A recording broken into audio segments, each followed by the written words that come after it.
Sonic, the heart of your system.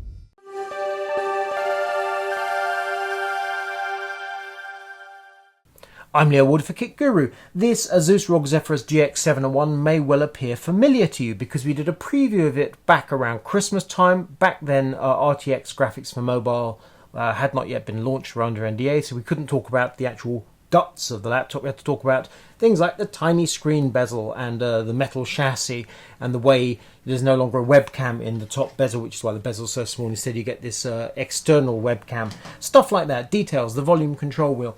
And then we looked at the laptop running at CES, the Asus Hotel Suite in Las Vegas, which was, thankfully, we could finally see it working. Now we're able to actually look at the performance of the laptop. So it's been a multi-stage affair. There are in total 3 versions of this laptop that all look the same. So this is the GX701 GX. So good they named it twice, just like New York, New York. The GX suffix means RTX 2080 Max Q graphics, i.e. they've been throttled to 90 watts to save on heat and power. The GX701 GW has RTX 2070 Max P graphics, i.e. the full power version of 2070. I'd like to see that laptop in action because my guess is that a full fat RTX 2070 is not going to be a whole heap different to a throttled RTX 2080, but only time will tell with that. And then there's a third laptop, which is the GX701 GV that has RTX 2060 Max P graphics. We are told that version will not be on sale in the UK. One minor annoyance, 2 annoyances with this review. The first is the configuration we've got is not a version that will actually be sold in terms of the memory. This laptop has 24 gigabytes of RAM, and we've seen other review samples out there with the same 24 gig. That's 8 gig on board, 16 gig add-in, 24 gig. We are told in the UK it's going to be 16 gig single channel, 32 gig dual channel. I don't know whether the 16 gig single channel will be on board or in the slot. My guess is on board.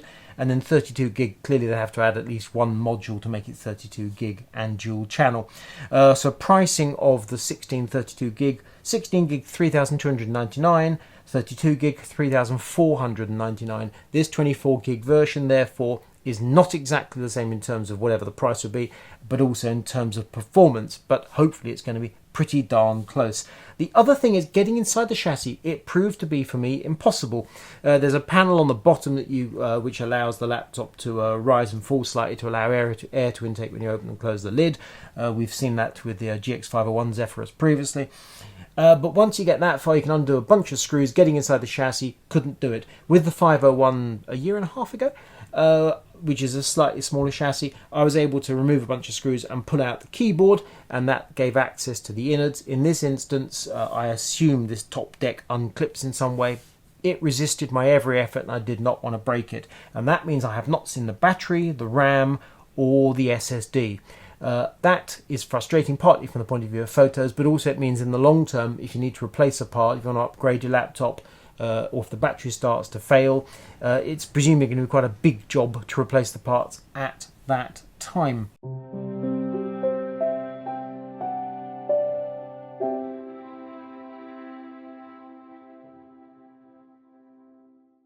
Asus Armoury Crate software tells us that inside the chassis we have a Core i7-8750H. That processor is in every laptop on the market right now, plus the RTX 2080 Max Q graphics. So we have this very thin bezel, we have a heavily ventilated top deck there, the keyboard is pulled forward, there's the feature volume control wheel, touchpad, tiny touchpad with mouse buttons shifted over to the right. The chassis is really built around the cooling and also making it as thin as possible. It looks and feels lovely, and even though I've cleaned down fingerprints. And then we go to the edge and we see ports and connectors. So around this side we have a pair of USB 3.0s in my parlance, but 3.1 Gen 1s Type-A, and we have a 3.1 Gen 2 Type-C.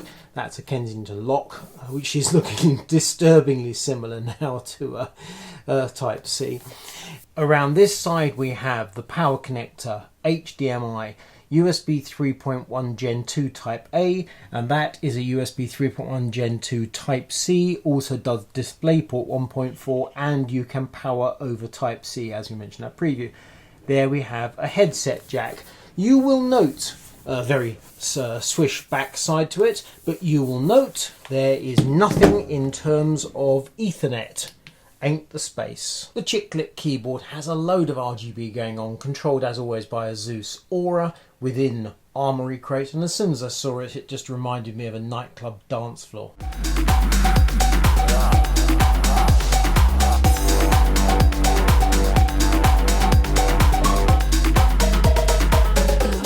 The Asus Armoury Crate software has a bunch of useful functions. So here on home we can see system monitor telling us what the laptop is up to, fan speeds, clock speeds and such, like how much memory and storage have been used. We go down, here we can kill off software if we want to free up some memory or save the CPU. And Aura controls the lighting just as you'd expect. The best way I found to actually disable the lighting, or effectively disable it, is just to drag the brightness down to 0. If we go back here, we will see we have the option of Windows, silent or balanced. Windows forces the laptop to use the integrated Intel graphics rather than the Optimus system, which basically lets the Nvidia graphics strut their stuff. On the face of it, not a massive number of options, but plug in the power. And look, now we've got other options, because to do good stuff requires juice. Turbo is performance, manual is as the name says. And I've dragged here, you can see the fan sliders up to 100. If I just apply that, we'll hear how noisy or otherwise the fans get.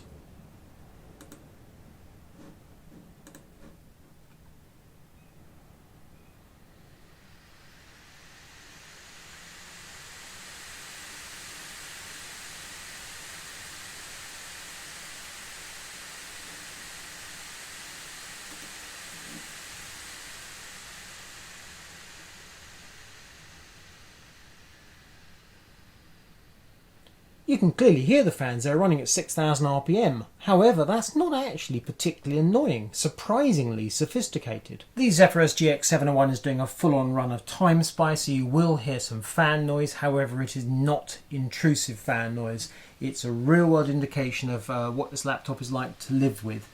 Asus has clearly engineered the lid around the screen and the bezel to give you that full-on experience, and it works well. So you've got a 17.3 inch panel, IPS level, not IPS but IPS level, 144 Hz, 3 millisecond response time, and it has G-Sync. You've got the RTX 2080 graphics but Max Q driving it, and because they're Max Q, you're able to have this 230 watt power brick. I'm quite sure where they're Max P, you'd have to have a 330 watt power brick. The panel looks good, the frame rates in games are very good, it's easy to get 80 frames per second at very high image quality settings at 1080p with this hardware. Personally, I'd be happy to have a 1440p panel. This is something we've seen in a few laptops so far, where you get 1080 regardless of the hardware inside the laptop. Sometimes, you know, they only get a 4K panel with hardware that just cannot drive it. There's some very strange combos of laptops out there. This, to my mind, would benefit from having a panel beyond 1080. 1440 is the thing. 4K, that's really hard for a laptop to accommodate satisfactorily. So the panel looks good, but nonetheless, at that size with this grunt driving it, I want more in terms of resolution. This part of the laptop, the chassis, the main part, so the cooling lives here and works well. Temperatures are impressive. The hardware, it's happy. It can operate at full speed. The keyboard being pulled forward, things are in a slightly peculiar position, but the keyboard's okay. The touchpad over here, it's just frustrating. This is definitely a laptop to use with a mouse. Not only is the touchpad in the wrong place, it's also very, very small. To scroll around a web page or something requires multiple goes. So the touchpad, having been moved because of the cooling system, that causes me aggravation. The other consequence is the ports and connectors. I'm not best pleased that there's no Ethernet port. We were reading recently about a Lenovo ThinkPad, I think the latest X series, that has a dongle for Ethernet, again because it's so thin, and that's frustrating as well. I appreciate that full-on decent killer Wi-Fi means you don't necessarily need a wired connection. Nonetheless, plenty of people want to use a wired connection on occasion. After all, we don't always have Wi-Fi. So that is slightly frustrating, but having the ports and connectors pulled forward, they're in this region here means that if you have a chunky cable or a flash drive or something in one port, very possibly it's going to block the adjacent port. That's not great. Put in a mouse and a keyboard and suddenly half your ports and connectors have gone up in smoke. So the laptop has been designed around the cooling system, and a lot of it has followed on from that decision, which might not be a problem to you. It might be absolutely fine by you. You may not care about a lack of Ethernet, for example, in which case no problem whatsoever. Great. And it's a similar story with the lid. The tiny bezel, obviously look at that and you go, great. The fact there's no webcam, you get this... in the UK market, certain territories apparently don't include this cam. You get this 1080 cam that sits there that connects to a USB port. Now, if you regularly use a webcam and the idea of carrying an accessory and plugging it in is just a pain for you, I understand that. Many of us don't use laptop webcams or hate this current trend for laptop cameras to be down in the lower deck looking up your nose. So a 720 webcam down there looking up is a terrible thing. Having a decent quality 1080 cam that sits there that you can choose whether you want to use it or not may either be absolutely great or a real problem for you. Personally, for me, it's absolutely fine. So Asus has worked their socks off to make obviously give this laptop a certain look and feel, which is high-end and highly sophisticated. They've achieved that no problem whatsoever. They've also obviously gone for the thinnest laptop in its class that packs the i7-8750H and also the RTX 2080 graphics. I would say they've achieved that. However, it is not significantly smaller and thinner than, for example, the MSI GS75 Stealth we recently saw for a little sort of a laptop roundup we did for MSI.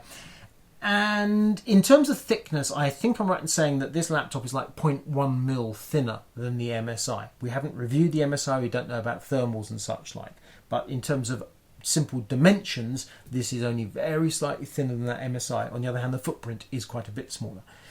So if you're really going to look down the specification and dwell on that 0.1 mil, fine. If you like most regular people don't particularly much care about that, then it's just something to consider. But obviously it's a great claim for Asus if they can say we have the thinnest, lightest or whatever laptop on the market in its class. That's a great claim to have. How much difference it actually makes in the real world, that's a different matter. The fact they've worked so hard to put the cooling in this area, pull the keyboard forward to give the cooling the maximum amount of space in such a thin chassis, it's admirable.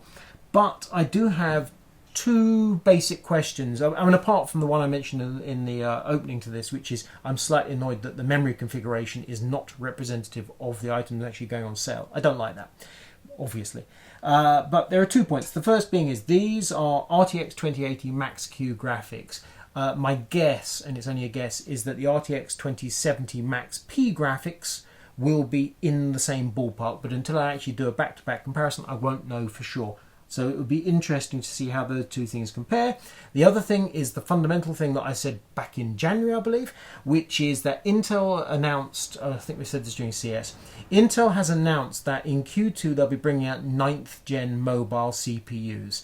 In particular, we're looking for an 8-core Core i9. We are just about to enter Q2. We don't know whether this is going to be in April or for Computex in 3 months' time.